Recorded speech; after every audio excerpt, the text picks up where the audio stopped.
masih ada berfoto bersama tampaknya, foto dulu Romo. ya.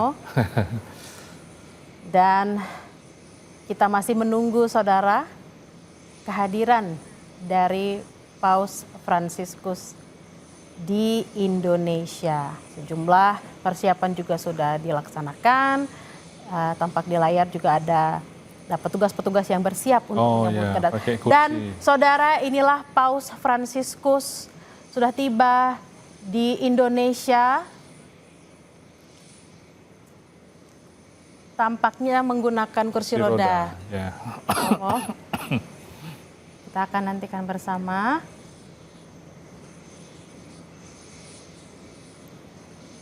Dengan menggunakan kursi roda, Paus Fransiskus sudah tiba di Bandara Soekarno-Hatta. Kita akan nantikan dan kita akan lihat bersama. Paus sudah didorong untuk menghampiri. Selamat datang Paus Fransiskus di bumi Indonesia, di bumi Bhinneka Tunggal Ika dan Pancasila.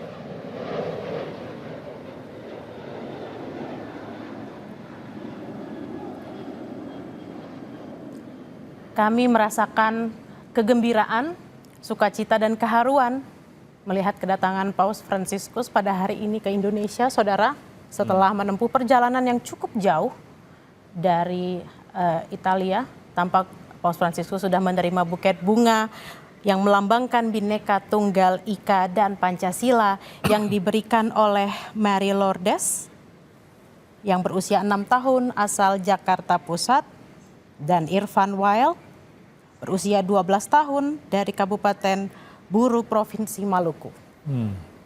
Maluku. Dari Maluku. Dari Maluku, betul sekali Romo. Wah, diberi rosario rupanya. Sudah diberikan cenderamata dari Paus Fransiskus.